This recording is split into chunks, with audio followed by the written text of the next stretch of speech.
Listo, ingeniero, ya se está transmitiendo por Facebook. Perfecto. Efraín, ¿ya empezamos a grabar, Efraín?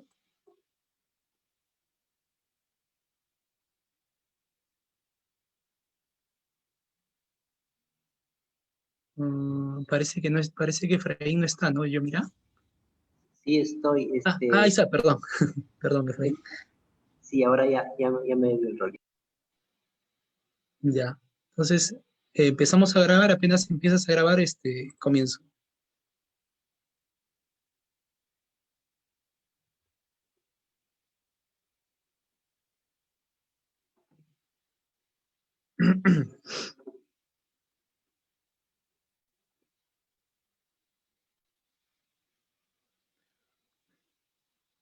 Comenzamos. Grabando, ingeniero, sí. Con sabiduría se edifica una casa y con prudencia se afianza. Proverbios 24:3. Muy buenos días, estimada y respetada audiencia. Les saluda Manuel Laurencio Luna, coordinador del programa de estudios de Ingeniería Civil y la Universidad Católica Sede Sapienza. Y el día de hoy tenemos el webinar titulado Clasificación sísmica de sitios y amplificación local. Ponencia a cargo del PhD Gonzalo Montalva. El doctor Gonzalo Montalva es un profesional con más de 15 años de experiencia en la caracterización y modelación geotécnica multiescala aplicada a la seguridad sísmica y el desarrollo de modelos no ergódicos de demanda sísmica para zonas de subducción. Durante su trayectoria profesional, ha dirigido y o participado en 11 proyectos de I+D de convocatorias públicas y difundido su trabajo en más de 30 artículos científicos y o libros. Profesor del Departamento de Ingeniería Civil, Facultad de Ingeniería de la Universidad de Concepción. Es presidente de la Sociedad Chilena de Geotecnia e investigador asociado de zonas de subducción, entre otros proyectos de investigación. Su trabajo se focaliza en el efecto de la geología superficial sobre la respuesta sísmica de obras de ingeniería. Es autor de modelos predictivos e intensidades sísmicas para Chile, capaces de integrarse a análisis de peligro sísmico probabilístico de última generación. Uno de ellos ampliamente utilizado en Sudamérica y otras zonas de subducción. Análisis de peligro sísmico, respuesta sísmica de cuencas, nuevas tecnologías y metodologías para el análisis de licuación en zonas de subducción, área de la ingeniería geotécnica sísmica, su investigación y quehacer profesional.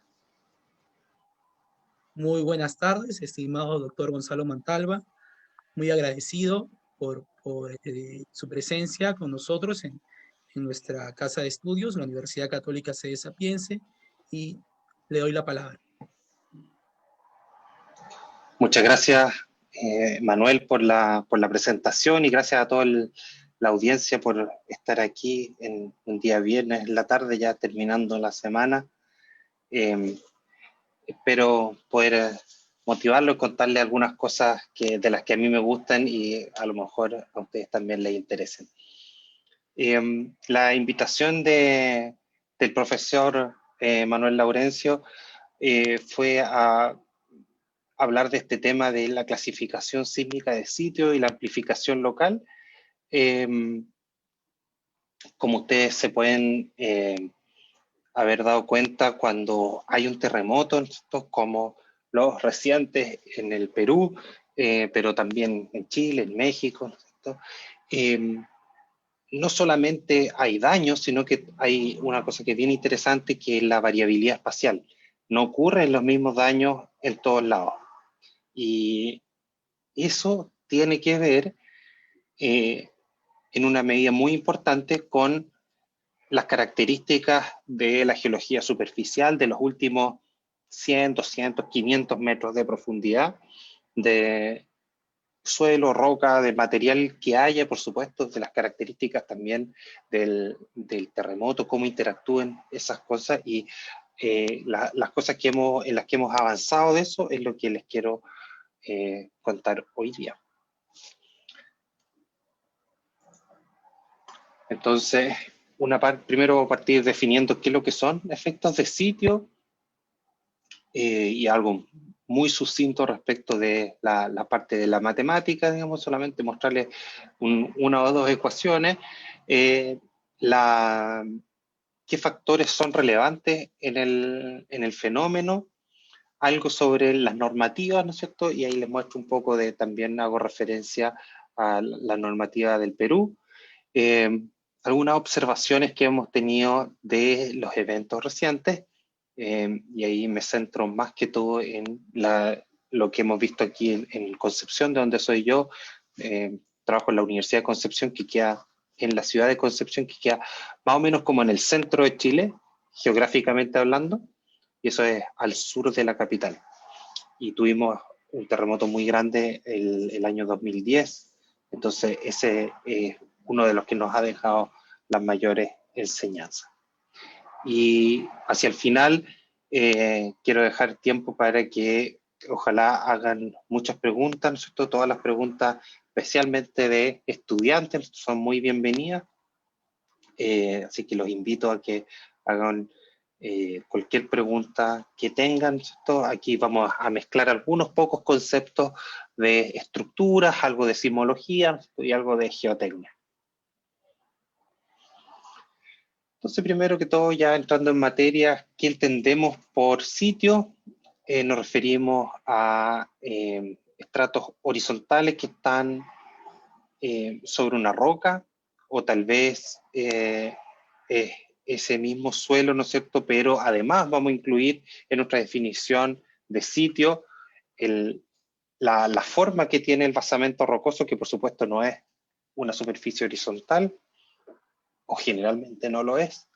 O a lo mejor queremos incluir, además de la forma del basamento y el suelo, la topografía superficial. O a lo mejor queremos también incluir todo eso y además las propiedades que tenga tanto las rocas como el suelo. En la medida que vamos complejizando el problema, por supuesto, se hace más real. Entendemos mejor las observaciones que tenemos en superficie, pero como ingenieros, y especialmente ustedes que están en la universidad, estamos acostumbrados a simplificar los problemas, lo cual también es bueno, porque eso nos ayuda a fijarnos en las cosas que son más importantes y dejar de lado las que son menos importantes y que podrían distraernos de lo fundamental. Y entonces de lo que quiero hablar un poco hoy día es justamente de qué es realmente lo más importante y cómo lo capturamos en los códigos de diseño. Esto es muy importante porque los códigos de diseño los van a escribir ustedes en el futuro. Y solemos echarle la culpa al resto. Al que escribió el código, a los que propusieron esa metodología, ¿no es cierto?, cuando después hay daños mayores que lo que quisiéramos producto de un terremoto. Y la verdad es que escribir esas normas es complejo y muchas veces la gente que escribe esas no tiene todos los conocimientos necesarios. Entonces, una definición posible para efectos de sitio sería la modificación de un registro sísmico causado por variaciones en las de propiedades del medio. ¿Sí? La modificación de un registro sísmico, entonces, la podemos caracterizar matemáticamente como una función de transferencia, de manera que lo que entra es modificado por esta función de transferencia, y hay un output que es el movimiento que tenemos en superficie y el que afecta a nuestras estructuras.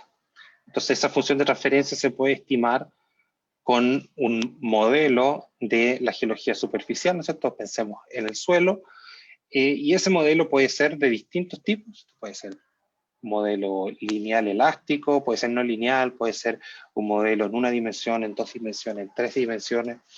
Y por supuesto, como decía al principio, entre más complejo, más real, ¿cierto? También más difícil de resolver, ¿cierto? Y tenemos que buscar un equilibrio, no para hacer algo fácil, sino para hacer algo que seamos capaces de hacer de manera adecuada.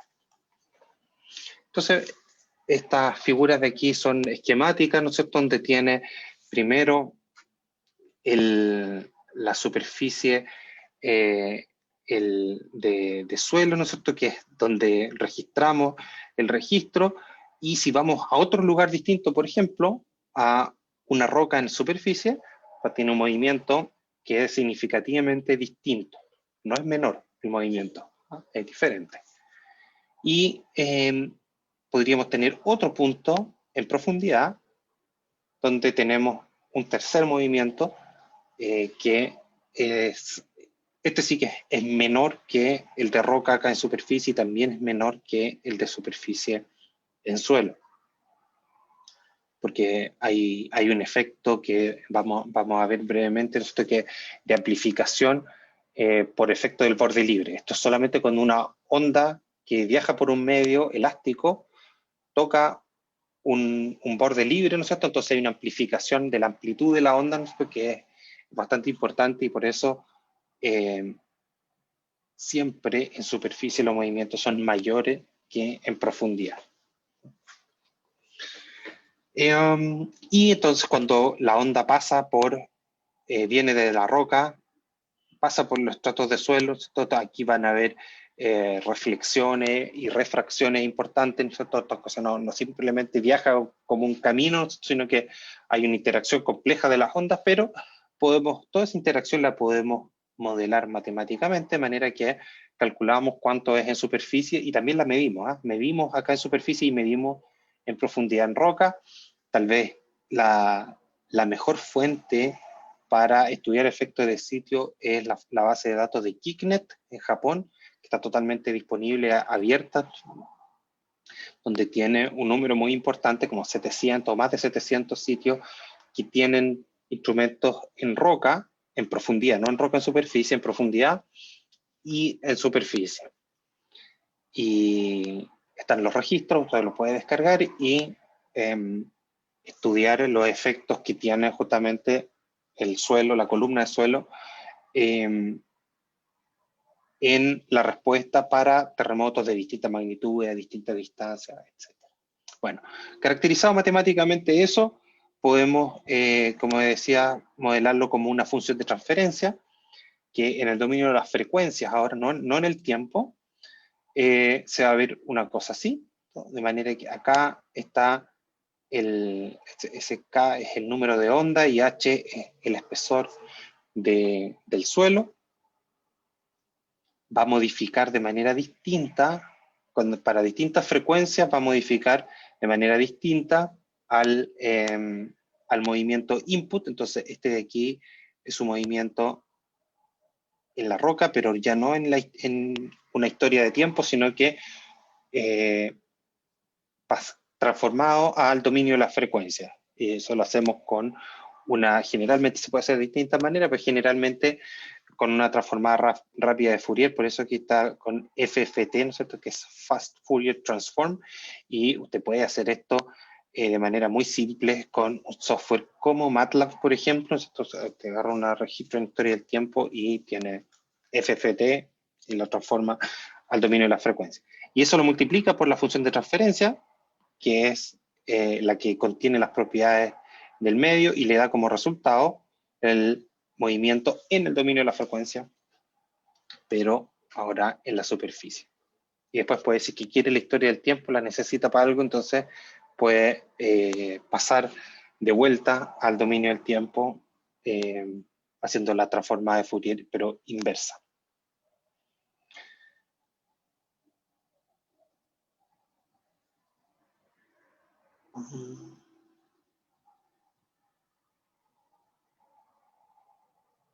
Déjenme ver si soy capaz de arreglar eso. Un segundo.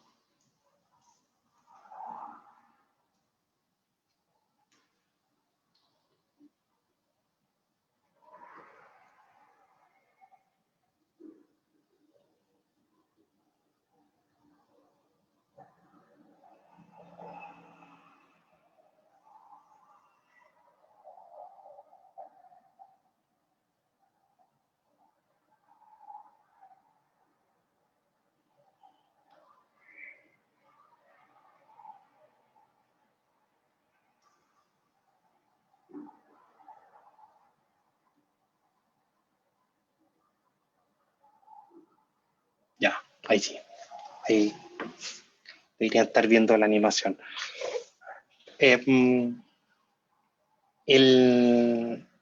Si es que esto lo modelamos de la manera más sencilla posible, es un modelo unidimensional y elástico. Entonces va a tener un perfil de suelo que tiene distintas rigideces y el módulo de corte o la rigidez unitaria, si usted quiere, lo modelamos vía la velocidad de propagación de onda de corte, y la rigidez de perfil completo, por supuesto, igual que en una estructura, depende también de la altura, ¿cierto? De la altura del edificio, de la altura del espesor del estrato en este caso. Entonces, si es que esto es más largo, por supuesto es más flexible; si es más corto, es más rígido, ¿no es cierto? Pero además tiene una propiedad que tiene que ver con la rigidez propia del material, ¿no es cierto? Si es que es una grava, ¿no es cierto?, o una roca, va a tener una velocidad de propagación de onda de corte mucho mayor, ¿no es cierto?, como esta que está acá, por ejemplo, que sería representativo, por ejemplo, ¿no es cierto?, de un estrato firme, ¿no es cierto?, como una grava muy densa, ¿no es cierto?, o una roca, en este caso, porque aquí ya está como en un poquito más de 2000 metros sobre segundo. Eso generalmente es una roca.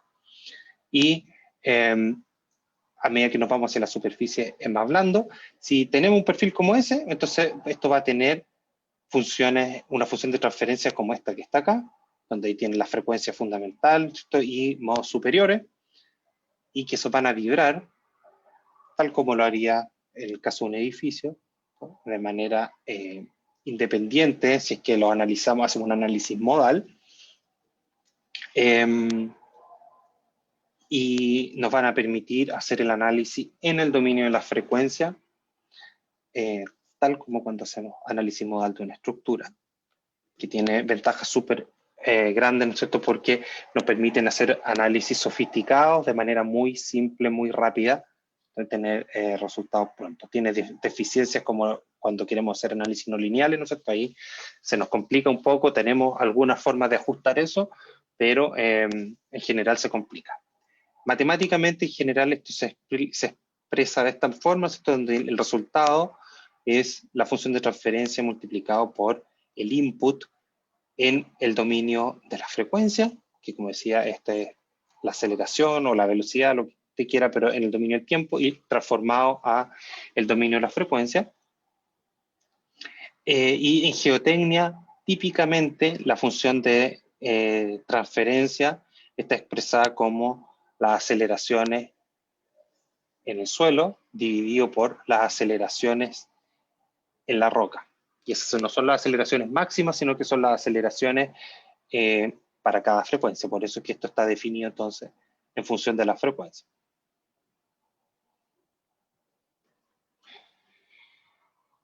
Entre medio tenemos que considerar el comportamiento del suelo, y como les decía, el comportamiento más sencillo, y por supuesto el primero que tenemos que analizar, es un comportamiento lineal, elástico, y eso tiene entonces el esfuerzo de corte versus la deformación de corte.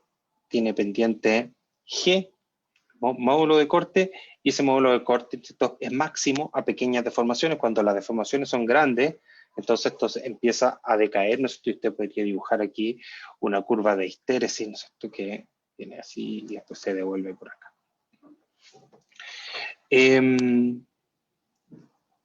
De ese comportamiento fundamental podemos obtener la velocidad de propagación de onda de corte, ¿no es cierto?, como con esta forma funcional. En realidad a nosotros lo que nos interesa es justamente el módulo de corte, pero lo que medimos en terreno es la velocidad de onda de corte. Entonces, ¿cómo medimos esa velocidad? Con métodos in situ, como downhole, que lo podemos hacer dentro de un equipo de CPT, por ejemplo, ¿cierto?, que le llaman SCPT o SCPTU, etc. Pero la S al inicio se refiere que es sísmico, un cono sísmico. También puede ser simplemente una perforación, preocuparse que quede bien adherida al suelo, generalmente con una lechada o con una solución una mezcla de cemento con bentonita para que quede bien adherida, ¿no es cierto? Y después mete un equipo que tiene geófono y arriba le pone el input. Puede hacerlo al revés, puede hacer un up-hole, es decir, el input abajo y arriba medir la llegada de la onda, cross-hole, que es 2 o más pozos, ¿no es cierto? Y le pone input a un lado y registra al otro lado. Sonda de suspensión, que dentro del mismo pozo pone el input y el receptor. Métodos de ondas superficiales, hay muchos, ¿no es cierto? Como esto, SAW, MASW, SPAC, REMI, etc. Hay muchos de esos. Interferometría también es un método de ondas superficiales. También está basado en poner solamente equipos en superficie y con eso invertir las propiedades del medio más profundo, pero la interferometría permite mediciones mucho más profundas, escalas mucho mayores. Algo de eso les voy a mostrar más adelante. También se puede hacer con mediciones indirectas, con correlaciones con los resultados de la penetración de cono, del CPT o del SPT. Se pueden hacer con mediciones de laboratorio también, provisto que uno tenga buenas muestras. En general, lo más utilizado no solamente en nuestros países, sino que en el mundo, son métodos de ondas superficiales porque son muy buenos y son sencillos. Y lo otro es que son robustos. Robusto significa que son repetibles. Entonces, lo hace de distintas maneras y le da más o menos lo mismo.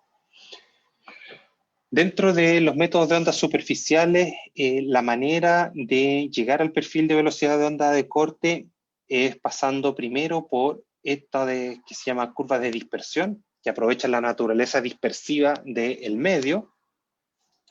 Y estas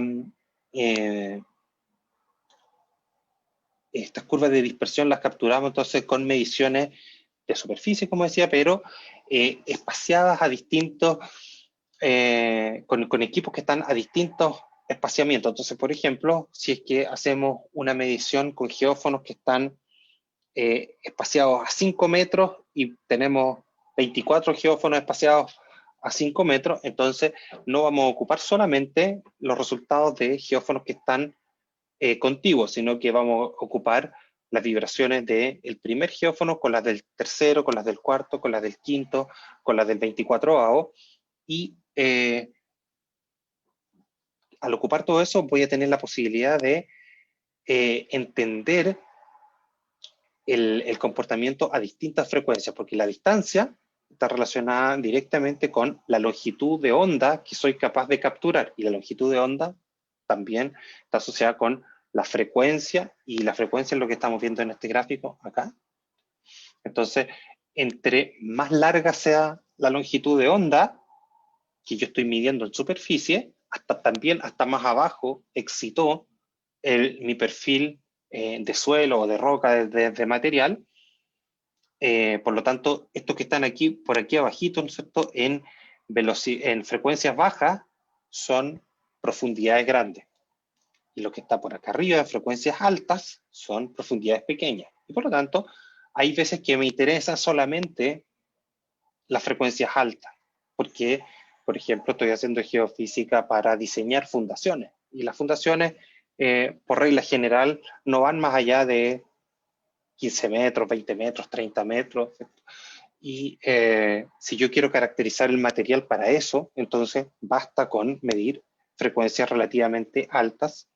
Pero si quiero ir a frecuencias más bajas porque, por ejemplo, me interesa justamente la amplificación sísmica, entonces necesito complementar con distintos métodos que permiten llegar a distintos rangos de frecuencia, y eso se puede hacer con estas curvas de dispersión, porque si yo lo hago utilizo distintos métodos, todos los métodos de ondas superficiales, lo que hacen es calcular una curva de dispersión. Y entonces, en una curva de dispersión puedo poner todo esto. Este es el trabajo de un exalumno mío de magíster que estudió para el caso de Concepción la los perfiles de velocidad de onda de corte relativamente somera, ¿no es cierto? O sea, superficial, pero de todas maneras le interesaban profundidades en el orden de 100 metros o 150 metros inclusive. Y por eso tuve que mezclar entonces distintas metodologías. Y son los resultados para esos mismos sitios que estaban arriba, ¿no es cierto? Estos ya son las inversiones. De estas curvas de dispersión que están acá, puedo invertir y llego a los perfiles de velocidad de onda de corte. Y esos procesos de inversión son materia de una charla completamente distinta, ¿no es cierto? Y los métodos y todo, digamos, que probablemente ustedes han visto en la universidad y si no, seguro lo van a ver en la vida profesional después. ¿Qué factores son importantes en la respuesta de sitio? Entonces, ¿qué factores influyen? Entonces, influye la velocidad del suelo, o sea, la rigidez del suelo, la velocidad de la roca, la rigidez de la roca, el amortiguamiento que tiene el suelo, el amortiguamiento de la roca, este influye menos. Influye en las densidades, porque ya veíamos que cuando calculamos BSUS o con cualquiera de los métodos, después cuando vayamos a ocupar el módulo de corte, vamos a tener que necesariamente pasar por las densidades.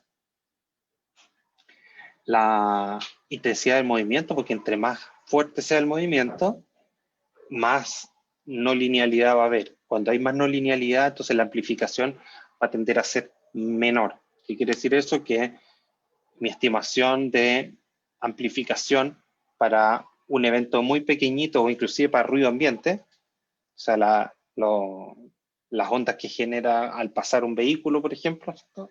La amplificación ahí va a ser muchas veces mayor que en un gran terremoto de subducción. En un gran terremoto de subducción, la amplificación va a ser menor. No quiere decir que sea baja, pero va a ser mucho menor que lo que podríamos estimar elásticamente, porque la no linealidad juega precisamente ese rol. Importa el contenido de frecuencia, o sea, qué frecuencia tiene el input. Esto es súper importante porque usted ha escuchado hablar del efecto de resonancia. Entonces, si es que su columna de suelo tiene una frecuencia, alguna de esas que le mostré, el F0, F1, F2, F3, tiene frecuencias que coinciden con el input, o dicho de otra manera, el terremoto de subducción para el que está pensando diseñar su estructura, tiene energía en esa frecuencia, entonces en esa frecuencia se va a amplificar la onda. La estratigrafía importa, ¿no es cierto?, por lo de la reflexión de las ondas, efectos tridimensionales, entre otros factores. Estos efectos 3D son, por ejemplo, los efectos de Cuenca, que también voy a hablar un poquito. Si resolvemos el equilibrio dinámico para el caso unidimensional con amortiguamiento, queda una expresión como esta, donde lo que tenemos acá entonces es la amplitud en superficie, y esta también es la amplitud en superficie, pero en roca. Esta de acá en la superficie en suelo, y esta la superficie en roca, y esos dos son por el efecto de borde libre. Se van al hacer si queremos hacer la razón entre la roca en superficie y la roca y el suelo en superficie, entonces estos se van, y queda una expresión como esta de acá. Esa expresión tiene estos alfa, el K, el H, y estos los otros son el número, ese I, el número complejo, ¿no es cierto? Esa raíz de -1, y E, el número de Euler. El alfa es esto que está acá, ¿no es cierto? Entonces tiene la densidad del suelo por la velocidad de propagación de onda de corte, y ese asterisco es porque es compleja, entonces quiere decir que estamos considerando el módulo de corte adentro de eso, el VSUS, entonces era la raíz del módulo de corte dividido por la densidad, ya ese módulo de corte estamos considerándolo complejo. ¿Qué quiere decir eso? Que estamos considerando el amortiguamiento también dentro, el efecto que tiene el amortiguamiento en ese módulo de corte, ¿no es cierto? Porque acuérdese que esta cosa, cuando lo acelera uno rápidamente, entonces la rigidez también depende del amortiguamiento porque tiene una cierta velocidad y como el amortiguamiento es viscoso, entonces ejerce una cierta resistencia, que es como medimos la rigidez, ¿no? Y el K, el número de onda, tiene el V sub S también adentro, ¿cierto? Y como decía, la frecuencia. Ahí es donde tiene, esto varía con la frecuencia. Entonces, en la amplificación sísmica 1D, que es de lo más sencillo que podemos ver, ¿no es cierto? Está incorporada la profundidad, está incorporado el alfa, que es el contraste de impedancia que les mostraba antes, que es la diferencia entonces entre la rigidez del suelo y la rigidez de la roca, el amortiguamiento del material, la frecuencia de interés, ¿cierto? Por eso que va a tener esa forma que les mostraba al principio y se la voy a volver a mostrar ahora después. Y por aquí abajo, ¿no es cierto? El VS30 no está en ninguna parte. El VS30 está en las normas, en los códigos de diseño, qué sé yo, todo. Pero en la física del problema no está.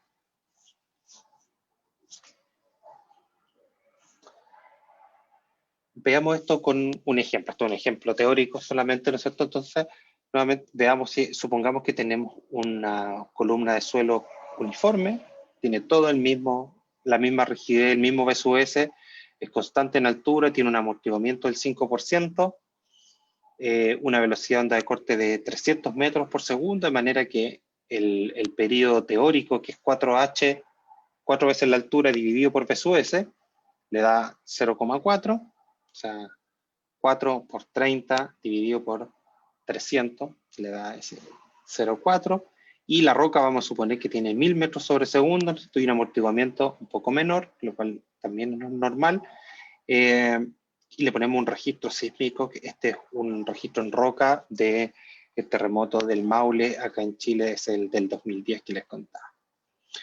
Entonces, fijándonos solamente en el perfil de suelo, esta es la función de transferencia teórica. Por supuesto, si usted cambia la altura, cambia las propiedades, va a cambiar esa función de transferencia.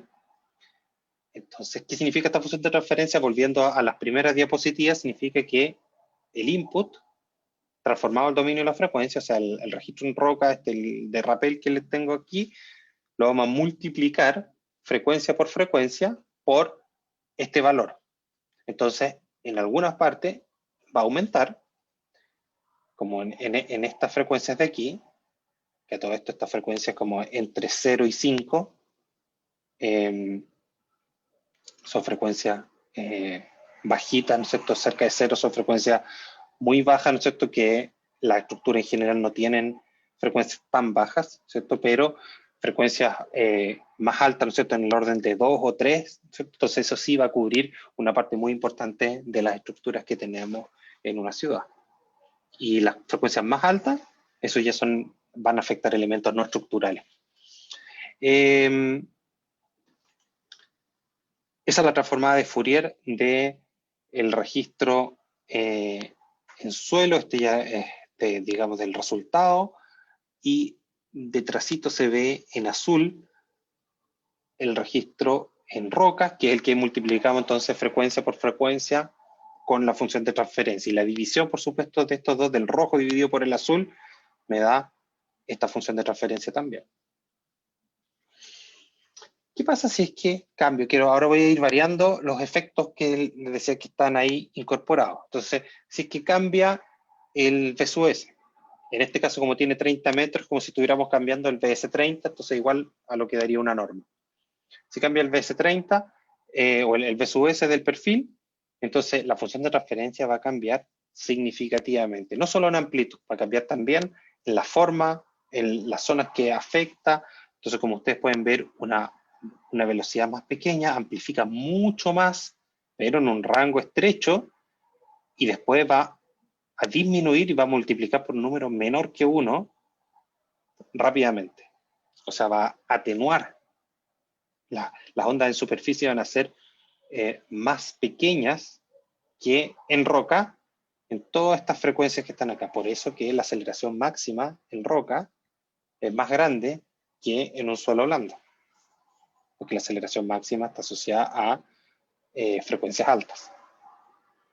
Si vemos el efecto del contraste de impedancia, ¿no es cierto? Para ver eso, vamos a dejar constante la velocidad en roca, en suelo, y vamos a cambiar la velocidad de la roca. Entonces aquí la velocidad, le vamos a poner velocidad del suelo, de la roca, 300, 500, 700 y 900, y ahí fíjese que no cambia las frecuencias en las que amplifica en las mismas frecuencias, pero la cantidad, cuánto amplifica, ¿no es cierto? Eso cambia muy significativamente. Por eso es que si usted tiene el mismo suelo, exactamente igual, pero la roca que está abajo es distinta, entonces es más rígida la roca, entonces va a generar una amplificación mucho mayor. Es decir, sometido al mismo terremoto, son los que clasifican igual en la norma chilena, peruana, norteamericana, la que usted quiera, que tienen el mismo BS30, va a tener una demanda sísmica que puede ser 3 veces diferente. Puede ser una el triple de la otra. Eso es la física del problema y, por supuesto, también en la observación en terreno.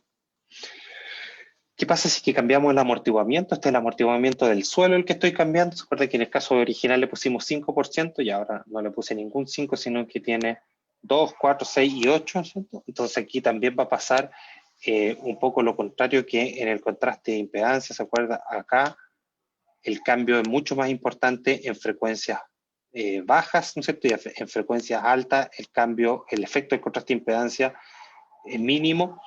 Acá en frecuencias bajas, el efecto del amortiguamiento no importa tanto, ¿no es cierto? Aquí hay efecto, pero cambia poco, ¿no es cierto? Y a frecuencias altas hay muchos efectos, ¿cierto? Las frecuencias altas son muy susceptibles al amortiguamiento y por lo tanto parámetros como aceleración máxima va a ser muy influenciable por el amortiguamiento que tenga el suelo. Y también pasa lo mismo que en el contraste de impedancia, en el sentido que no cambia la frecuencia en la cual amplifica, pero sí cambia cuánto amplifica. Por lo tanto, esto debería estar en las normas, ¿no es cierto? Ya les voy a explicar por qué no está ahí, pero debería estar desde un punto de vista de la física del problema. Veamos algunas normativas. El código norteamericano, la SC7 de 2016, clasifica, ahí me falta un paréntesis, basado en los 30 metros superficiales.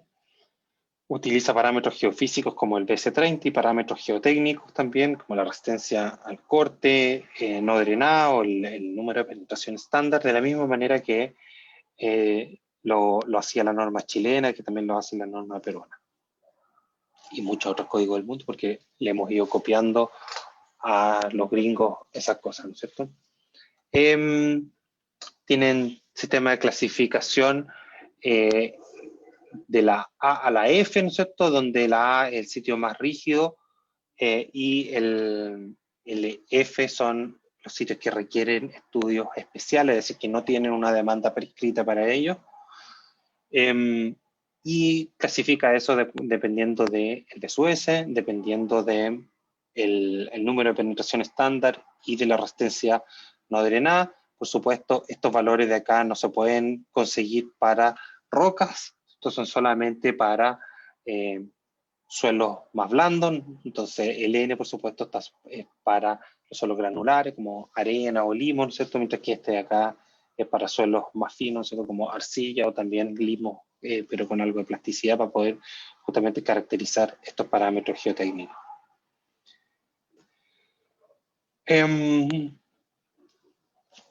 De esas clasificaciones de sitios más la demanda que tiene en el sitio en particular es donde da como respuesta, ¿no es cierto?, los espectros ya de diseño. Entonces aquí les pongo un ejemplo para la ciudad de Los Ángeles, donde va a tener estos espectros que no son envolventes, es decir, la demanda sí es mayor para un suelo C que para uno D. Entonces el suelo más blando tiene menos demanda en periodos bajos, pero en periodos altos tiene más demanda, lo cual sí conversa con la física del problema. Si va a la norma chilena, por ejemplo, no ocurre eso. Y los sitios que clasifican, en este caso como E y F, necesitan estudios de peligro sísmico, que en Chile por lo menos son los mal llamados riesgos sísmicos, pero en el fondo se refiere a caracterizar la demanda sísmica en superficie, específica para ese sitio. Aquí tengo una figuras respecto de la norma, la E030, ¿no es cierto?, de diseño sismorresistente del Perú. Se tienen dividido el país en zonas, ¿no es cierto?, que está principalmente afectada por la subducción sudamericana, donde la zona más cercana a la costa, ¿no es cierto?, a las fosas, son las que tienen aceleraciones mayores, y a medida que se va yendo hacia el interior, disminuye, ¿no es cierto? Y aquí tiene una zona donde tiene sismicidad un poco más alta. Esto coincide justamente con la zona del terremoto intraplaca de Loreto del año pasado, que estuvimos ahí viendo los efectos también con algunos colegas de Perú.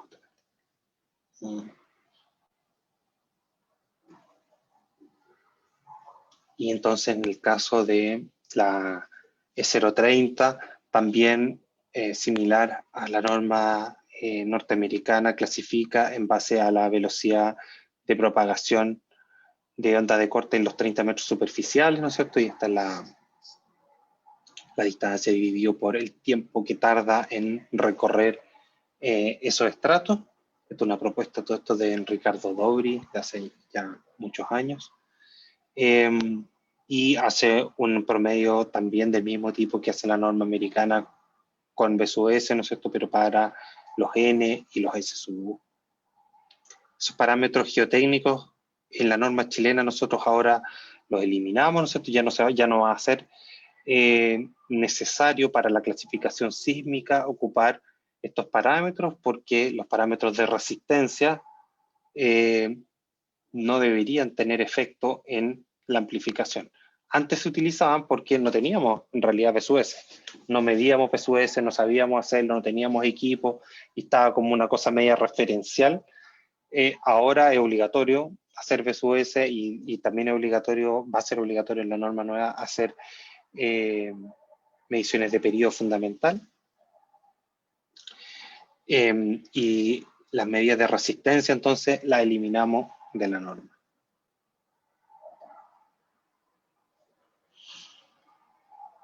Y ahí tiene entonces la forma en que clasifica la norma E030. No me quiero detener tanto en esto porque ustedes seguramente lo saben esto mejor que yo.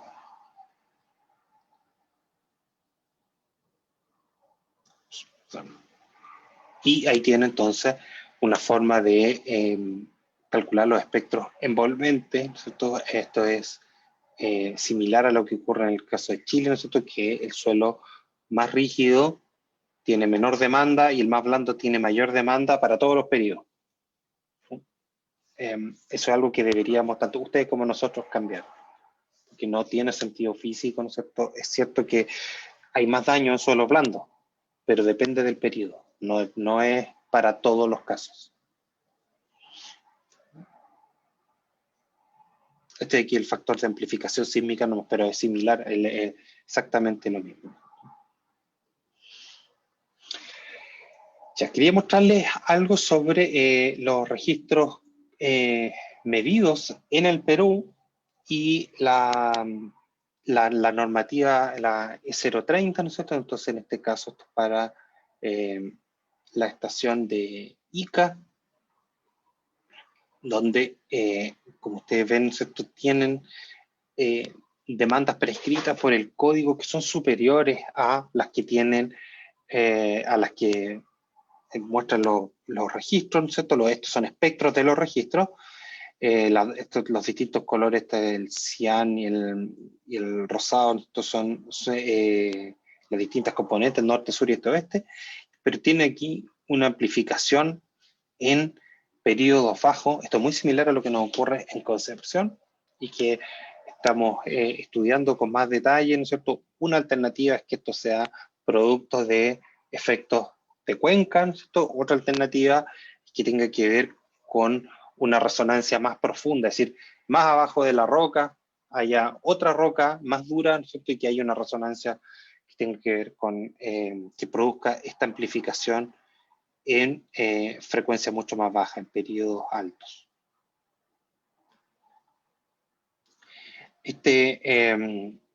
Si hace uno el análisis tiempo-frecuencia de este registro, de estos que están acá, ¿no es cierto? Entonces aquí tiene el registro de movimientos fuertes, ¿no es cierto? No son movimientos excesivamente fuertes, llegan hasta por ahí 0,30 y algo G de aceleración máxima. Pero cuando ve esto, ¿no es cierto? Ve que la frecuencia, los colores entre más rojo, más amplitud, ¿no? Por lo tanto, esta cosa pasa aquí entre estas dos frecuencias, entre 0,2 y 0,4 Hz, donde estas líneas punteadas, que en periodos significan como entre 2,5 y 5 segundos de periodo. En esa zona, justamente donde está ese pic, ¿cierto? Es donde se observa ahí, ¿no es cierto? Una amplificación del registro. Entonces, y aquí está, y coincide temporalmente con la zona donde los pics, se registran los pics de aceleraciones. Por lo tanto, uno podría pensar que esto es debido a una no linealidad, un comportamiento no lineal del suelo. En cambio, esto que está acá son amplitudes espectrales mayores, están en frecuencias más bajas, en periodos más bajos, ¿no es cierto? O sea, frecuencias más altas, ¿no es cierto? Eso es esta zona que está acá. O sea que toda esta demanda peak que está acá no tiene nada que ver con estos grandes pulsos. Todas estas cosas grandes, ¿no es cierto? Lo único que causaron fue esta zona de acá. Por lo menos al hacer este análisis.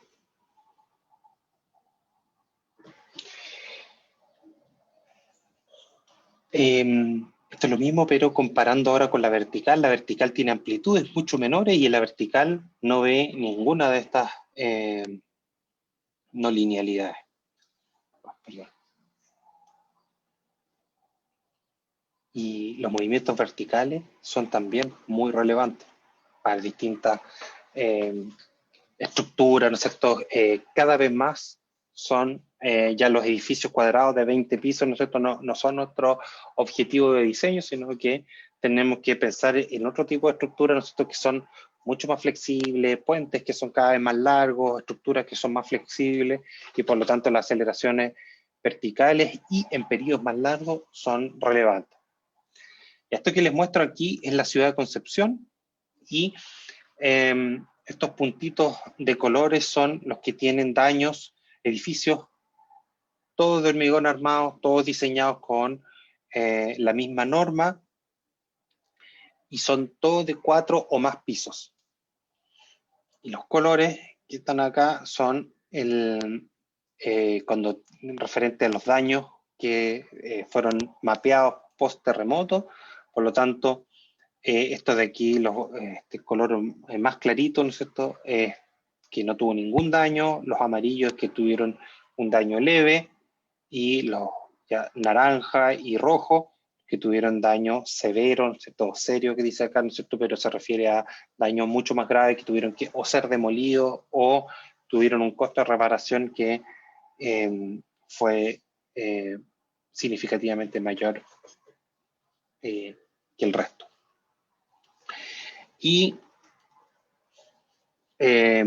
si separamos estos casos por solamente los que tienen, por las características de la estructura, esto es un subset de datos, ¿no es cierto?, pero que tienen vulnerabilidad también, porque los edificios pueden ser diseñados de acuerdo a la norma, ¿cierto?, y cumplir con todos los criterios de la norma y ser bien construidos, pero el diseño estructural y arquitectónico también, de hecho, tiene un rol muy relevante, ¿no es cierto?, porque las estructuras no se comportan igual, sometidas exactamente al mismo terremoto, al mismo movimiento, se va a comportar distinto, aunque haya estado diseñado de acuerdo a la norma, ¿no es cierto? ¿Y qué cosas son relevantes para el comportamiento?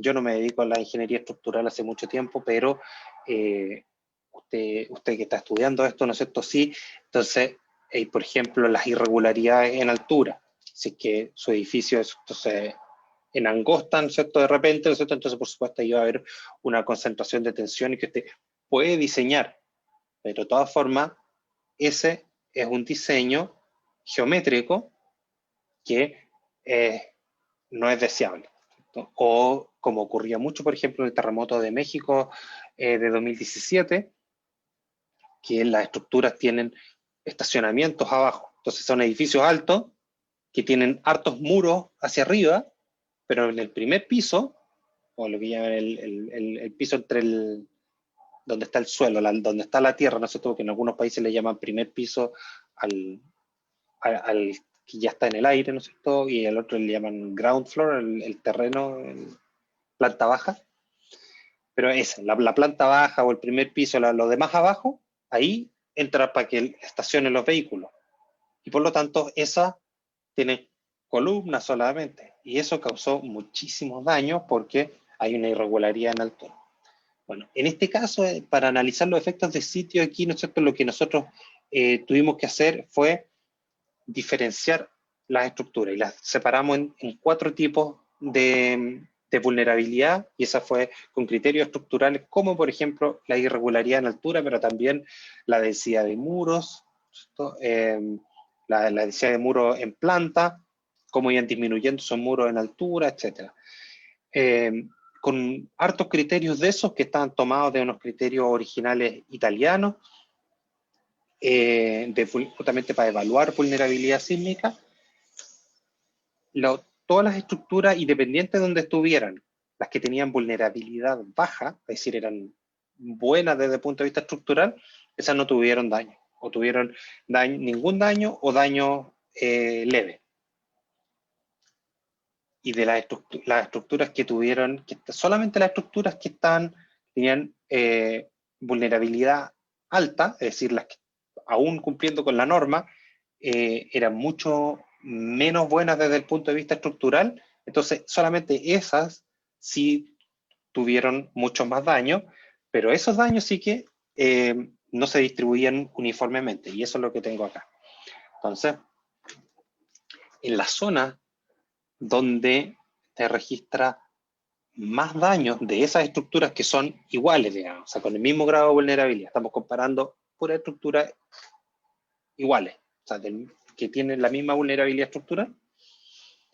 Las estructuras con más daño entonces estaban concentradas en la zona donde el período era mayor, o también, que esto coincide, ¿no es cierto?, y por una razón física, donde la profundidad de la roca es mayor, o sea, el espesor de suelo es mucho mayor, el H de las funciones que veíamos antes. Y esta es la relación que hay entre profundidad a la roca, que la estimamos con una inversión gravimétrica, y los periodos medidos con la técnica de razón horizontal sobre vertical, razón espectral horizontal sobre vertical, ¿no es cierto?, que aquí en Chile se le suele llamar Nakamura. Tiene una relación directa, entonces, entre mayor periodo y mayor profundidad de la roca, y estos son ese puntito naranja es un sondaje que hicimos ahora hace poco, hace 2 años, hasta la roca en un lugar que tenía 80 metros de profundidad. Y este aquí es un sondaje anterior que se había hecho también como para verificar que esta cosa realmente da las profundidades que son estimadas, ¿no es cierto?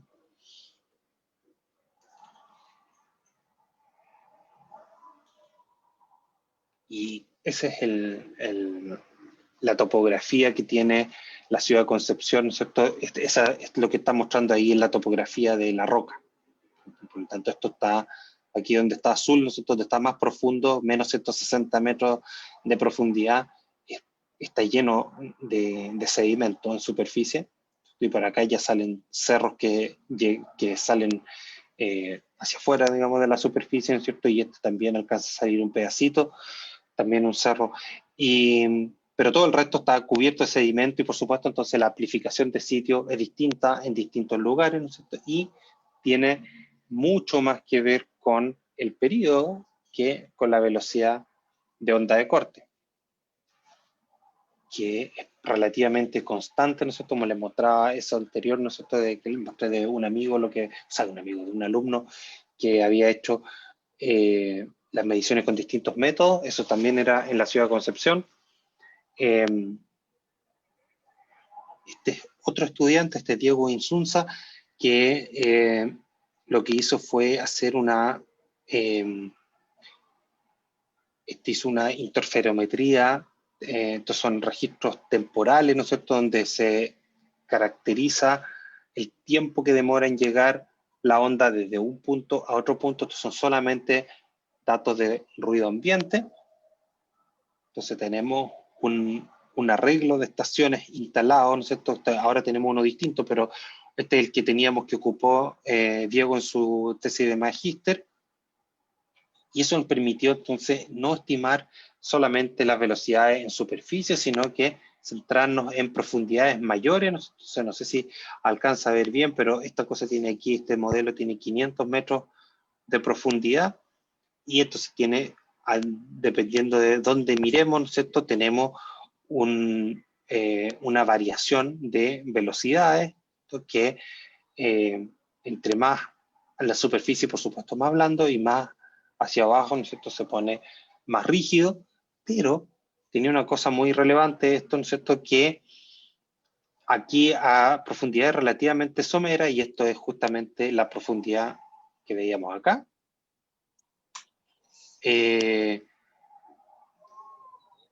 encuentra la roca, pero esta roca se va rigidizando en profundidad también. Entonces aquí tiene un espesor que es muy grande de roca, pero una roca relativamente blanda, una roca como de 1000 metros por segundo, o sea, no una roca muy rígida. Y más abajo entonces encuentra un estrato de roca mucho más dura, ¿no es cierto?, que tiene al menos 2500, 2000 metros sobre segundo. Y esa diferencia entre esas dos rocas explica un pic en el espectro similar al que veíamos del caso de Ica, para el terremoto de Pisco en Perú. Una de las cosas que les quiero contar también es lo del amortiguamiento. Esto es algo que trabajó ya un estudiante que se llama Brandon Nova, y ahora está continuando con el trabajo otro estudiante que se llama Javier Mora. Estamos muy interesados en caracterizar el amortiguamiento por el efecto que tiene, por la física que tiene dentro del problema, pero el problema que presenta el cálculo del amortiguamiento es que no es tan sencillo de calcular en terreno. No es tan sencillo de determinar esto de manera adecuada. Prueba de ello es que no está incorporado en ninguna norma, y inclusive para proyectos especiales, específicos, ¿no es cierto?, de instalaciones críticas en el mundo, se suele no confiar mucho en el cálculo del amortiguamiento. Y entonces es algo en lo que definitivamente tenemos que avanzar, pero tiene efectos muy importantes como los que les voy a mostrar ahora. Entonces, bueno, primero que todo se puede calcular de distintas maneras, con ensayos cross-hole, con ensayo de columna resonante, métodos de ondas superficiales, que son los que estamos ocupando nosotros, de convolución de sismograma de arreglos verticales, como los de Kiknet también.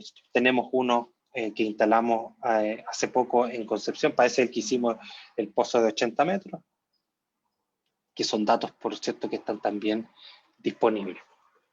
Dentro de los métodos de ondas superficiales, este es uno que propone el grupo de Sebastiano Fotinto, que tienen, calcula como una curva de dispersión, pero esta es una curva de amortiguamiento. Esto tiene entonces el logaritmo natural de la amplitud, que es función de la frecuencia, ¿no es cierto? Y tiene unos coeficientes. Y entonces, a mayor distancia, a medida que va aumentando la distancia, ¿no es cierto? Entonces va disminuyendo el factor. Lo que estamos tratando de hacer es, entendiendo que el movimiento de la superficie depende de la rigidez del medio y también depende del amortiguamiento, ¿cierto? De hecho, la ecuación de movimiento tiene rigidez, que es módulo corte, y amortiguamiento. Entonces hay que intentar resolver esto de manera acoplada, es decir, en el mismo, ese movimiento, no ocuparlo para medir V sub S, con los métodos como MassW, SAS-W, REMI, etcétera, los que les mostraba antes, sino que invertir directamente amortiguamiento y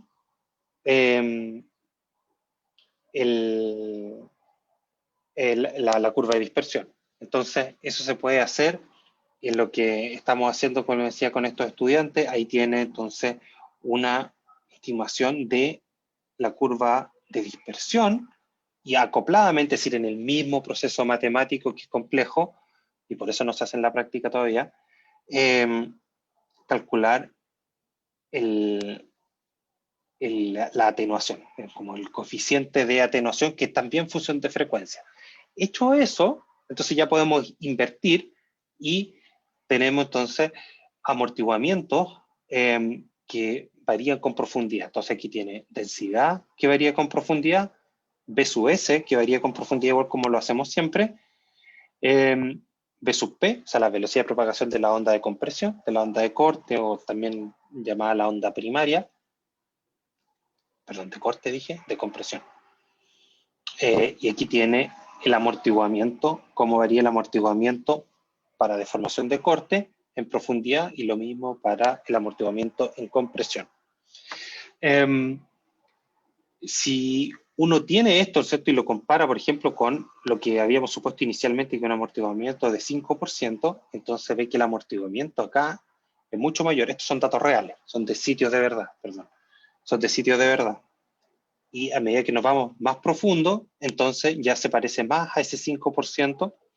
Esto todo es para deformaciones muy pequeñas. Entonces, siempre pensando en el nivel de amortiguamiento en el que parte la curva, cuando es recta, ¿no es cierto? Cuando tiene comportamiento lineal elástico, ¿ya cuál es el amortiguamiento que tiene eso? Después, cuando haya deformación, por supuesto, el amortiguamiento va a aumentar y la rigidez va a disminuir, como ocurre siempre con el suelo y también con la estructura. ¿Cómo afecta? Depende del input.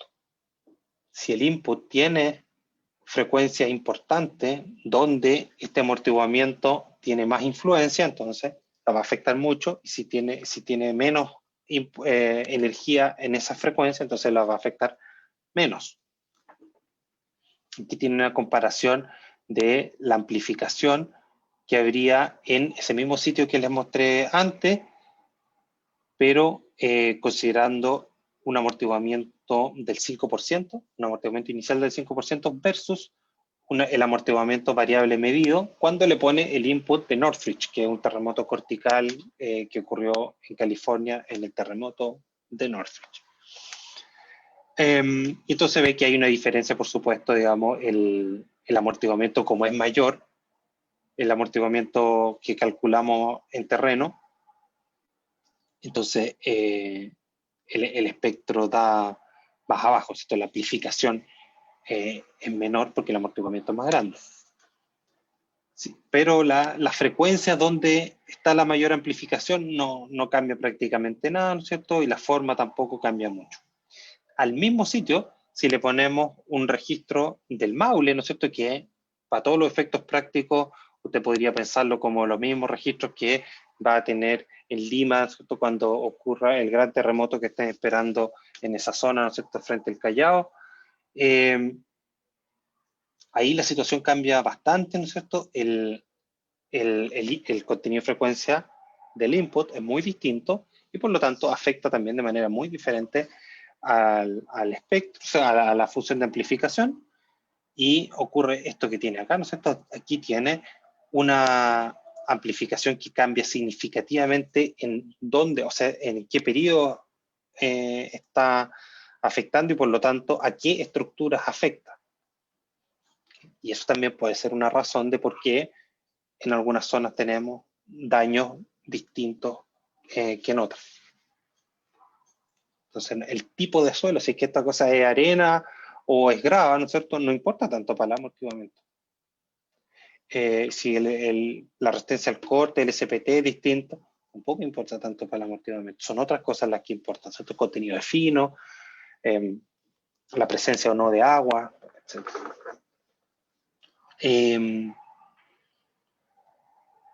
Esto todavía no está listo, un trabajo en desarrollo, complicado y la verdad que esto es investigación verdadera, por lo tanto no sé si vamos a llegar a puerto. Yo espero que sí, está todo puesto como para que lo logremos, pero para poder traspasar esto a la profesión, digamos, para que usted lo pueda ocupar en sus proyectos de ingeniería, necesitamos dedicarle harto trabajo porque tiene que ser algo confiable, algo relativamente rápido de hacer. Estos resultados que tiene acá demora bastante, digamos, el proceso matemático para invertir de manera acoplada, ¿no es cierto? Todavía le falta optimizarlo muchísimo, y de hecho hemos trabajado con un colega solano de matemáticas, porque realmente la ingeniería, digamos, llegamos hasta cierto punto, digamos que la matemática ya nos ganó para poder hacer esto de manera más eficiente.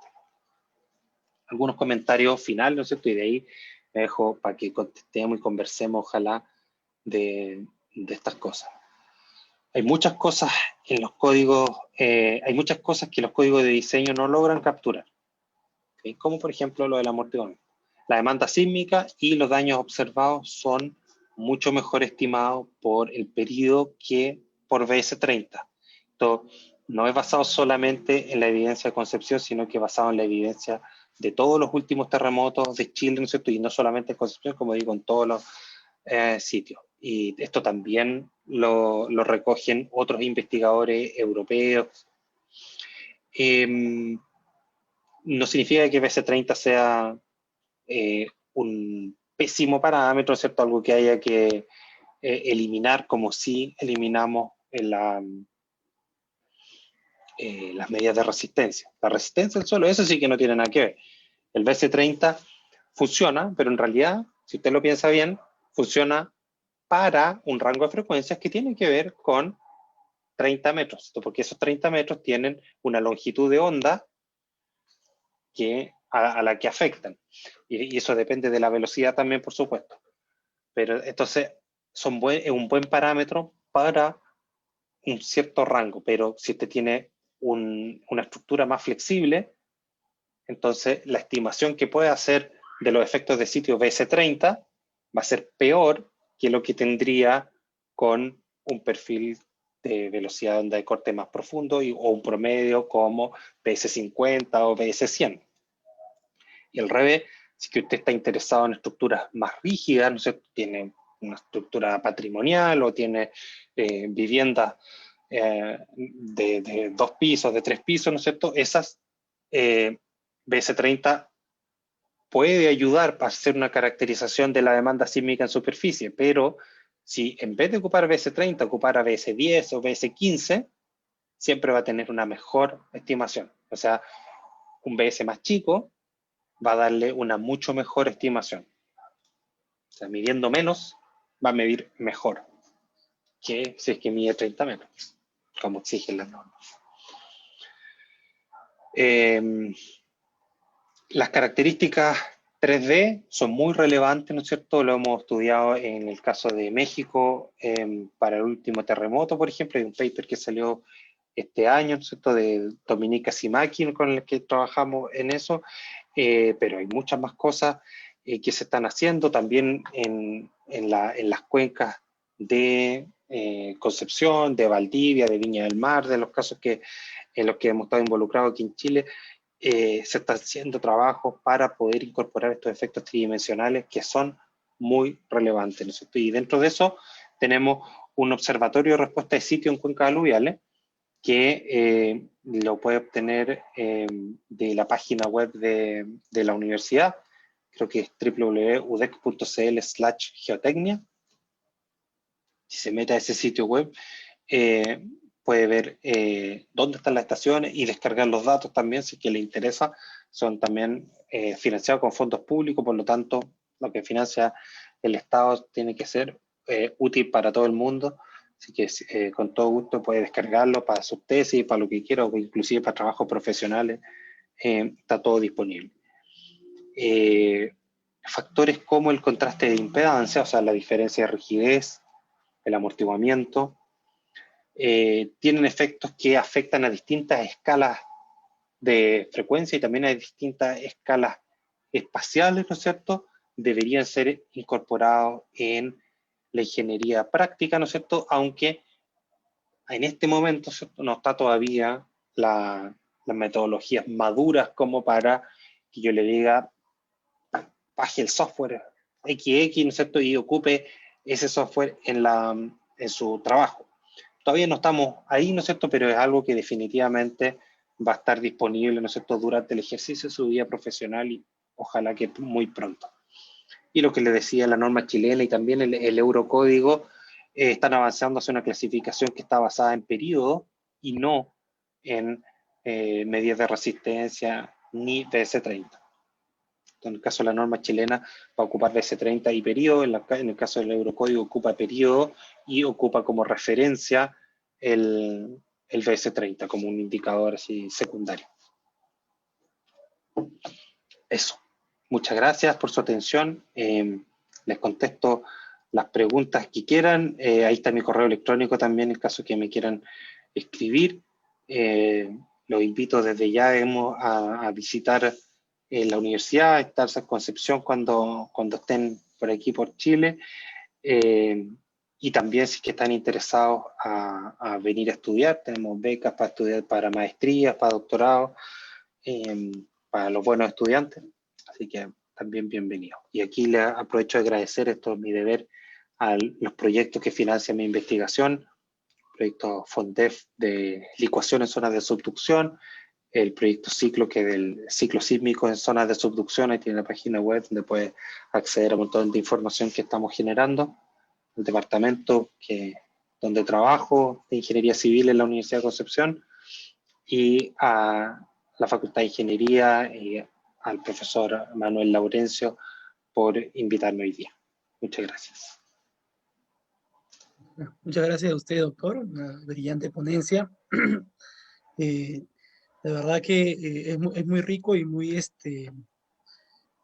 para nosotros es como que un nuevo campo prácticamente. Yo enseño ingeniería sismo resistente, enseño en las normas pues definitivamente todavía nos falta desarrollar mucho y ver pues toda esta temática el factor de impedancia, ¿no? O los otros factores que usted ha nombrado, ¿no? Y yo creo que tenemos varias preguntas. Vamos a empezar con las preguntas. Aquí tengo una pregunta de Kevin Almanza. Él pregunta cuáles serían los efectos, ¿no?, de la napa freática, entiendo, elevada, ¿no?, en los factores. Bueno, usted ha nombrado varios, ¿no? Yo asumo que puede ser el factor de impedancia o quizás en el amortiguamiento. No sé. ¿Se escucha ahí? Sí. Sí. La napa es importante por dos cosas. Una, porque cambia la masa. Cuando la napa está más arriba, entonces la densidad del suelo cambia porque La densidad que nos interesa aquí es la densidad total, incluida el agua, no la densidad seca, porque se va a mover el suelo, va a vibrar acoplado el agua con el suelo, porque como es rápido, entonces el comportamiento es esencialmente no drenado, entonces la masa que se mueve es distinto y por lo tanto cambia la frecuencia. Entonces si cambia la masa, de la misma manera que si cambiaría la frecuencia natural de un edificio, si usted en vez de ponerle el edificio le pone el doble de losa, ¿cierto? Por supuesto va a cambiar los periodos, la forma de vibrar, los modos de vibrar del edificio. Bueno, lo mismo va a pasar con el suelo si es que cambia la posición de la napa. También cambia el comportamiento no lineal. Tal vez el problema más importante que tiene la ingeniería civil, diría, en la actualidad es la licuación, asociada a problemas sísmicos, por supuesto. Porque las cosas, por ejemplo, el diseño de muros de hormigón armado, ciertamente tiene mucho que mejorar, pero más o menos ya entendemos bien. Eso por poner un ejemplo. Pero la licuación es un problema gravísimo porque si usted analiza los resultados de los sitios que sí licuaron y los que no licuaron versus lo que las metodologías predicen, en el caso de Tohoku, por ejemplo, en Japón, en el caso del Maule, acá en Chile, en el caso de Pedernales, en Ecuador, el error que tienen esa metodología es, como afírmese, como más o menos el 50%.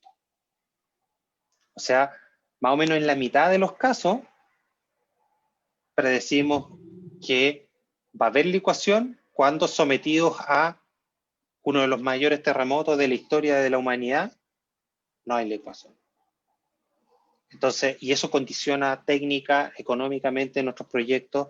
Si usted quiere construir un puerto en el sur del Perú, entonces uno de los factores importantes va a ser la licuación, porque de eso va a depender la profundidad de los pilotes, qué sé yo, etcétera. Y ese dinero, digamos, al final sale de todo. Sea privado el puerto, sea estatal, lo que sea, lo tenemos que pagar toda la gente que trabaja, y significa, digamos, costos que en muchos casos no son necesarios. Lo estamos haciendo por ignorancia. Entonces, la posición de la napa va a afectar justamente a eso, a que haya más o menos probabilidad de licuar, y el comportamiento de un suelo licuado va a ser, por supuesto, muy, muy distinto al comportamiento de un suelo no licuado. Cuando sube la napa, tiene más posibilidad de que haya licuación, producto que el suelo sea suficientemente blando y que el movimiento sea suficientemente fuerte. Aunque no licúe el suelo, con la napa más arriba va a tener más comportamiento no lineal y por lo tanto también más amortiguamiento. Así, la pregunta, no contesté nada, digamos, hablé harto, pero no contesté la pregunta realmente porque es muy difícil la pregunta, es muy difícil. Es muy difícil la pregunta. ¿Cómo afecta? Afecta de muchas maneras. En algunos casos es fácil de cuantificar, porque podemos incorporar esas cosas en los modelos. Pero realmente hay todavía mucho que entender de esos fenómenos no lineales. O sea, todavía no entendemos bien los lineales, menos vamos a entender los no lineales. ¿Y en suelos granulares habría alguna incidencia también? ¿O en suelos, bueno, que tengan bueno, yo me guío en la clasificación que tenemos, por ejemplo, suelos rígidos o intermedios? La napa freática podría tener una incidencia eh, fuerte en el cálculo de la respuesta sísmica. Si un suelo denso, pensemos en una grava, que sé yo, por ejemplo, como la de Lima, lo más probable es que tenga una incidencia menor, que no sea muy importante, porque por un lado el suelo ese no va a estar seco tampoco, si es que no está con napa, de todas maneras va a tener agua. Entonces el hecho que tenga más agua o menos agua no va a ser tan importante en el cambio de densidad, y el resto de la respuesta va a seguir siendo eminentemente lineal. Como digo, todavía no entendemos la respuesta lineal bien, pero... Sí, es verdad. Por más Y simple si que parezca. tuviera yo 4 sótanos, por ejemplo, si tuviera 4 sótanos y mi napa freática estuviera a la altura a 2,50 m, por ejemplo, ¿afectaría algo esta napa freática a los niveles de sótano o simplemente tendría que calcularlo como una presión de agua estática? Disculpe es una duda en base a un O proyecto que alguna vez sea, estaba viendo, ¿no? correcto. Tendría una influencia, por Mm, supuesto. La primera condición de diseño es estática, ¿no es cierto? O sea, eso, por cierto, que hay que ujú, calcularlo porque hay veces que a mí también me ha tocado algunos proyectos en los que la subpresión es tan importante que puede levantar la estructura y hay que tomar medidas para que eso no ocurra. mm, Pero desde el punto de vista sísmico, lo que en un suelo que es rígido, la única diferencia es que va a tener más masa el suelo que está a los lados y por lo tanto los empujes podrían ser un poco mayores. claro, Pero solamente eso. Es una diferencia menor. No es muy importante. claro. Bueno, muchas gracias. Darwin Peralta nos pregunta ¿por qué la velocidad de propagación de ondas de corte se realiza en los 30 metros debajo del nivel de sedimentación? Es una pregunta que tiene. Mm, una buena pregunta. No se debería medir bajo el nivel de la cimentación. Es una deformación también viene de cómo en ingeniería estructural se calculan los edificios habitualmente, que no se calcula considerando, por ejemplo, tomando el mismo ejemplo de los 4 sótanos, no se calcula considerando el suelo que está al lado, ¿cierto? Y la interacción suelo-estructura completa, sino que más bien lo habitual es considerar el edificio como si estuviera puesto en la superficie y considerarlo completito. Y después, por supuesto, se le ponen cargas laterales, digamos, para que aguante los empujes del suelo, pero desde el punto de vista del diseño estructural principal, ¿no es cierto?, dinámico, en la estructura sola, incluidos los 4 sótanos, y entonces como que el input le llegara por abajo, pero en la realidad el input sísmico no llega desde abajo, el input sísmico llega desde abajo y desde los lados, y el problema es que más abajo el suelo es más rígido y más arriba más blando. Eso es ley de la naturaleza, ¿no es cierto? Sí, en todos los casos es así. Y al considerar el BS30 desde el nivel del sello de fundación, si usted tiene 4 sótanos, va a haber una diferencia muy importante. Va a cambiar de clasificación el suelo. Y eso está mal. Eso eso en todos los casos está mal. Porque el suelo que está a los lados igual está acoplado. Claro, Entonces, la única forma que eso podría estar más o menos bien es que usted desacoplara el suelo, o sea, que tuviera taludes y su suelo estuviera con los sótanos, o sea, su edificio estuviera con los 4 sótanos hasta abajo, ¿no es cierto? Y no hubiera suelo a los lados, porque ese suelo de los lados va a vibrar más, va a tener el efecto borde libre para empezar, ¿no es cierto? Que es multiplicar por 2 la amplitud, pero la demanda va a ser mayor. Entonces estaría uno subdimensionando. Y yendo más al fondo de la pregunta, digamos, de por qué ocupamos 30 metros y no 15 o 50, es por costumbre, ¿no es cierto? Yo alguna vez hice hace muchos años una investigación ocupando justamente los datos de KickNet, de la base de datos de Japón que les mencionaba, y BS30 no es un mal estimador en ese sentido. Si uno tuviera que escoger entre BS10, 15, 30, 50 y 100, el 30 es un buen promedio. Anda bien, o sea, predice el mejor estimador para un rango de frecuencia y es suficientemente bueno para los otros.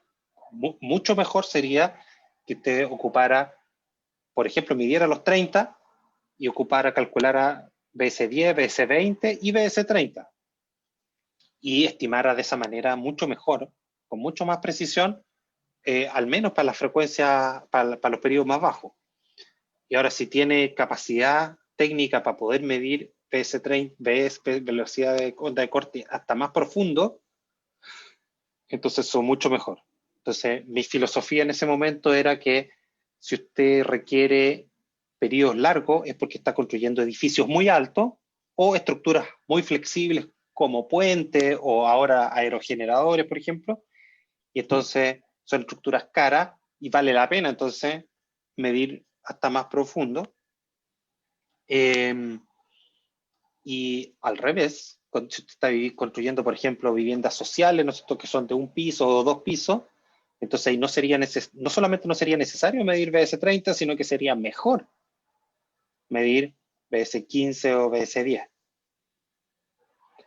Pero abandoné esa pelea porque uno en la vida tiene que escoger las peleas para ver en qué convencemos al resto de la comunidad, digamos, así que no, dejé eso de lado. Pero eso lo que acabo de decir tiene total sentido físico.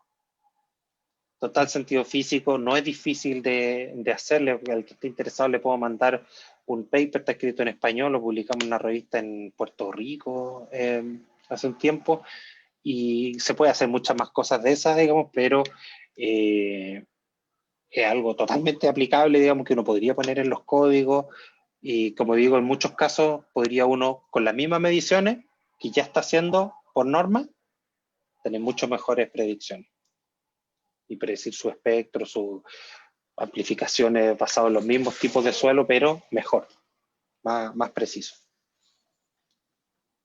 Nosotros acá en Perú tenemos, hablando de viviendas sociales, tenemos una forma de construir que se llama muros de utilidad limitada. No sé si allá en Chile también tendrán la misma. ¿Ductilidad limitada? Así se llama. Es un ¿Ya? sistema que consiste en muros delgados de concreto sin núcleos de confinamiento en los extremos, con muros de 13 centímetros y que los edificios son todo completamente de concreto, ¿no?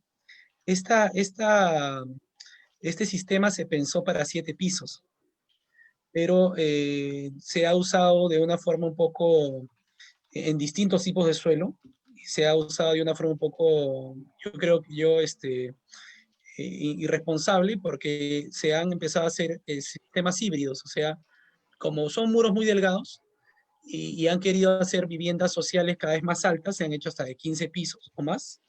Se han usado primero sistemas como de concreto armado, como de placas, y luego los siguientes, por ejemplo, 12 o 10 pisos, se hacen de este sistema de muros de utilidad limitada. O sea, usted hacía una referencia a los periodos, a los sismos verticales y también qué podría afectar, ¿no? Porque este sistema no está estudiado, ¿no?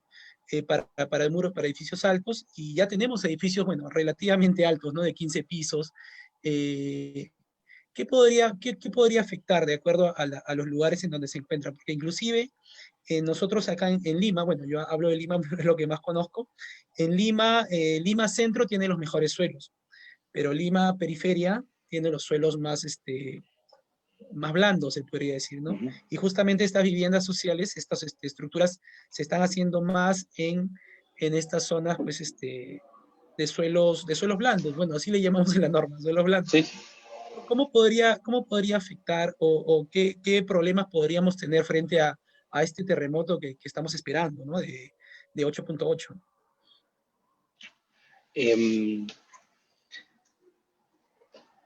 Es difícil saber, pero yo creo que una cosa súper importante es considerar justamente esto que usted describe de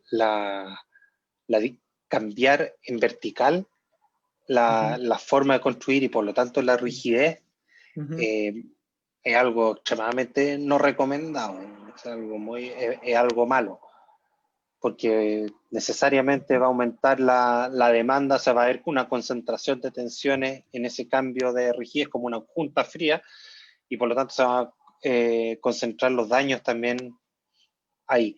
Eso independiente casi de la demanda, pero si es que eso está en los suelos más blandos, que son los que van a tener mayor amplificación, peor todavía, digamos. Es difícil, ¿eh? Aquí en Chile nos pasa lo mismo, digamos, porque los cambios más fáciles de hacer son a la normativa. Y cuando uno hace cambio en la normativa, primero que todo tiene que estar dispuesto a obligar a que se cumpla, si no, no tiene ningún sentido hacer cambio en la normativa. Pero además de eso, las estructuras que ya están construidas, esas deberían actualizarse, hacer lo que los gringos llaman retrofit, o sea, como un reanálisis de esa estructura.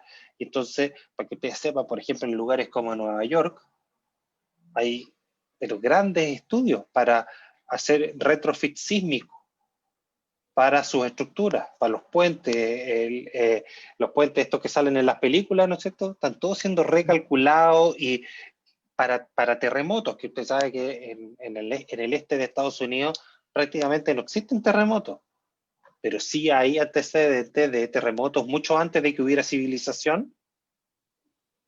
Entonces ahí sí van a haber terremotos en el futuro. Y ellos entonces se están preparando para esos, están preparando sus estructuras patrimoniales y no patrimoniales también, para que resistan esos terremotos futuros, aun cuando no han tenido terremotos anteriores. Ahora, si en otros países eso es mucho más difícil porque significa un costo gigantesco y por supuesto lo del dinero siempre importa, sí importa a dónde destinamos nuestros recursos, pero es algo que yo creo que no podemos, como decimos acá, mirar para el lado. Hay que poner los problemas y somos nosotros los ingenieros civiles quienes tenemos que poner esos problemas en la palestra, digamos. Tenemos que poder al menos decir, digamos, si después las autoridades políticas o económicas del país deciden no priorizarlo, ok, pero que no sea culpa nuestra, digamos, ni siquiera mencionarlo. Y eso se puede hacer retrofit, estimar la demanda sísmica, por ejemplo, para un escenario como el terremoto de subducción que están esperando ahí al frente de Lima, y ver cuánto sería la aceleración, eso ya se ha hecho, digamos, pero cuánto sería la demanda estructural, ¿cierto? En esas estructuras que usted me menciona y tomar las medidas, digamos, hacer medidas de mitigación y con buenos ingenieros como tienen ustedes, ¿no es cierto? Se puede hacer para que no salga tampoco tan caro, no se trata de construir un edificio nuevo, pero tomar medidas de mitigación para que se pueda para que tenga un comportamiento mejor frente a esos terremotos. Pero es algo muy complicado, como digo, yo creo que no podemos no abordarlo. Inclusive a lo mejor vía tesis de pregrado, de grado, de estudiantes, no sé, se pueden hacer análisis preliminares de esas mismas estructuras. Algo que les comento también, nosotros hemos hecho varios, aquí en Concepción hemos medido como alrededor de 60 edificios en una tesis de un estudiante con mediciones de vibraciones ambientales. Entonces con eso podemos medir los periodos del edificio. Y esas mediciones las comparamos con las estimaciones que habían hecho en el cálculo la ingeniería estructural. Y esas mediciones son súper diferentes. Los periodos de vibrar cambian como hasta, no en promedio, pero hasta como 50%. 50%. ¿Para más o para menos? O sea, ¿más flexible o más rígido? Más flexibles. Porque yo lo primero que me responden mis colegas estructurales, ¿no es cierto?, es que dicen, que son los elementos no estructurales que no están considerados y que le están dando rigidez aparte. Entonces, yo me río porque el cambio es al contrario. Digo, sí, pero en realidad son más flexibles de lo que ustedes calcularon. Porque nuestra norma inclusive nos dice, castígale por los no estructurales, castígale al periodo por punto 85. Eso es lo que nos dice nuestra norma, ¿no? Pero en verdad usted dice que pasan a ser más flexibles con mediciones reales.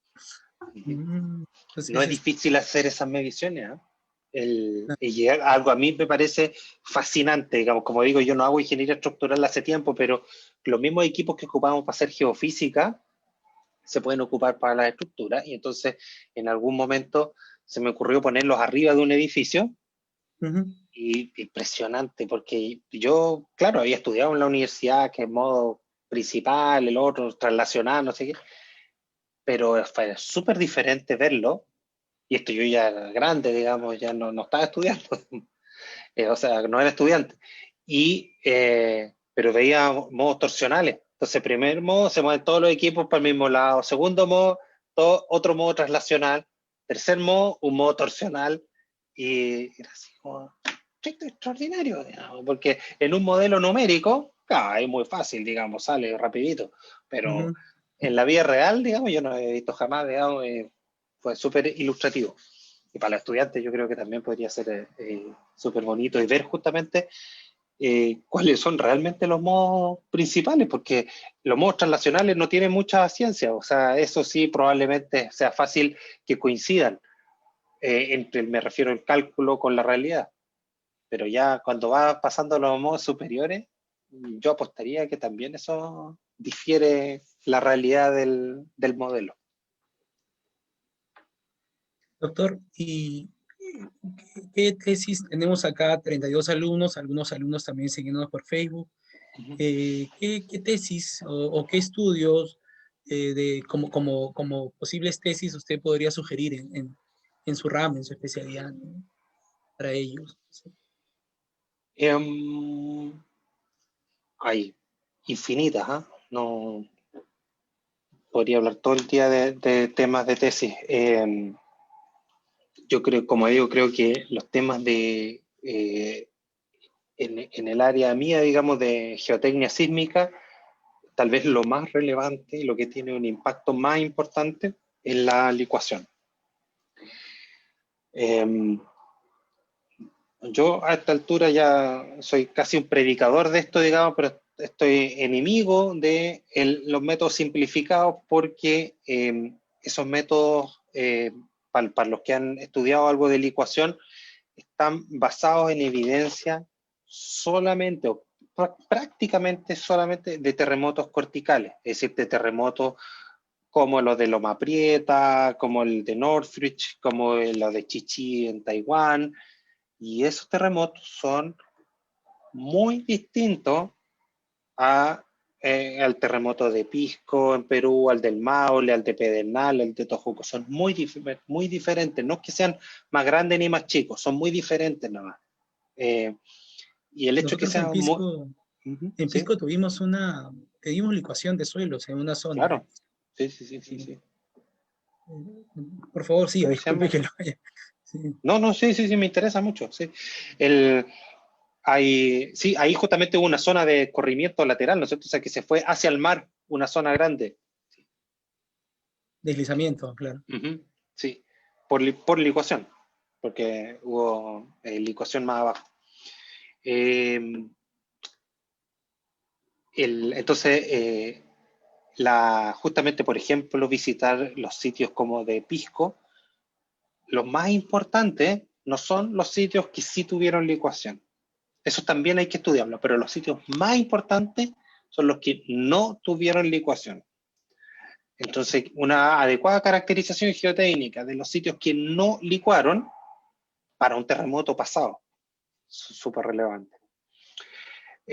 Porque los errores los estamos cometiendo en ese sentido. O sea, al seguir la metodología de los gringos, estamos sobredimensionando. Eso tiene daños ambientales, económicos, de tiempo y por supuesto sociales, porque hay obras que no se pueden hacer porque el suelo es tan malo que las medidas de mitigación son tan caras que simplemente no se puede construir. Y eso lo estamos haciendo, esas decisiones las estamos tomando con metodologías que son totalmente inadecuadas. Entonces y ahí hay tema para un montón de tesis, porque se pueden hacer ensayos en el laboratorio de eso, ¿no es cierto? Por ejemplo, algo que nosotros hemos querido hacer hace tiempo, pero no hemos llegado a hacerlo, es en un equipo triaxial cíclico poder ponerle, nuevamente para los que son más geotécnicos, ¿no es cierto? Uno puede hacer, en los ensayos triaxiales puede hacer ensayos drenados o no drenados. Ujú. con las válvulas abiertas o cerradas. Pero en la vida real, en un terremoto largo, el suelo no se comporta de manera no drenada, se comporta de manera parcialmente drenada. O sea, que sí hay flujo de agua, porque el supuesto que hacen los gringos es que comportamiento no drenado, válvula cerrada, y ahí hacen le ponen ciclo y da más si licúa o no licúa. Pero en el caso nuestro, cuando esos son terremotos que duran 15 segundos, 20 segundos. El caso nuestro, cuando tiene un terremoto que dura 3 minutos, Ujú. en 3 minutos sí hay un gradiente hidráulico, ¿no es cierto? Y hay una permeabilidad, y entonces en 3 minutos sí fluye agua de un punto a otro. Y ese drenaje parcial, obviamente que afecta el comportamiento. Hace que los suelos sean menos licuables, porque son más largos, tiene tiempo para que drene el agua, y lo que estamos observando en la realidad es que la licuación es menos que lo que nos predicen las metodologías gringas. Entonces, hacer ensayos para poder entender el fenómeno de manera más adecuada, por ejemplo, con a ponerle una permeabilidad parcial. Lo triste de esto es que no se puede comprar un equipo que haga eso. Hay que adaptarlo. Y ahí justamente la ingeniería es la que tiene que entrar a jugar, ¿no es cierto? Claro. El ingenio del estudiante, ¿no es cierto? Que tiene que arreglársela cómo lo hace para verlo, y además para medir esa permeabilidad que le está poniendo, que es parcial, ¿no es cierto? O sea, que sí deje que salga y entre agua, ¿no es cierto? Pero eh, menos, no flujo libre, porque tampoco es comportamiento completamente drenado. Eh, ¿Qué más? Caracterización geofísica. Yo creo que también ahí hay mucho que hacer, y yo sé que ustedes tienen un montón de gente que sabe hacer geofísica bien, pero desde el punto de vista de un estudiante es súper importante saber hacerla para poder saber interpretarla después también, y eventualmente se puede dedicar a eso también en el futuro.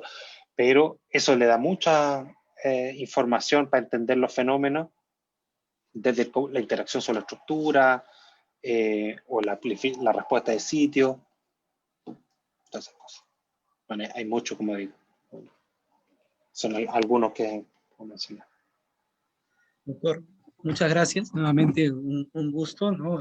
Siempre poder contar con usted. Ha sido una ponencia muy brillante y con bastante conocimiento para todos. Estoy seguro que hablo a nombre de todos los presentes. Hemos sido enriquecidos con su ponencia. Y a nombre de la Universidad Católica Sede Sapiense y de la Facultad de Ingeniería, le doy mis más sinceras gratitudes, ¿no? Y posteriormente estaré enviándole un diploma de agradecimiento a nombre de la facultad. Muchas gracias a Gracias, usted. doctor.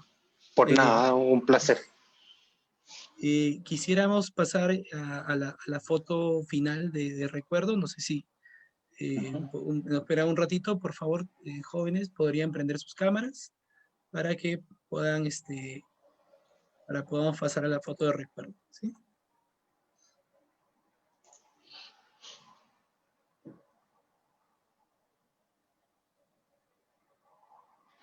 Son un poco tímidos los estudiantes, doctor Gonzalo, por eso están... sí. Sí, los míos también son así. No se preocupe. Sí, sí. Y es muy interesante lo que nos ha comentado de que hay becas de maestría y doctorado. Creo que de repente lo voy a molestar para averiguar un poquito más de ese tema. En su, Con gusto. sí.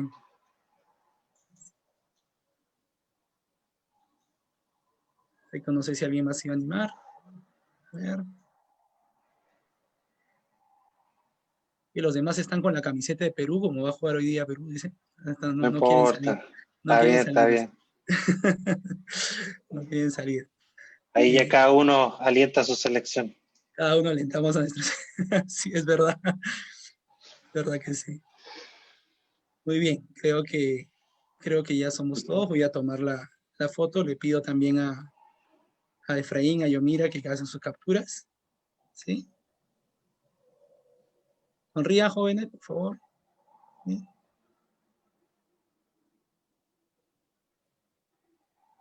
Perfecto. Muchas gracias, doctor, nuevamente, muchas gracias, muy agradecido por su ponencia. Espero poder contar con usted nuevamente en el futuro para que nos pueda seguir ilustrando este tema que se ve que usted es muy especialista en el campo. Muchas gracias. Cuando quiera. Que esté muy bien. Hasta luego.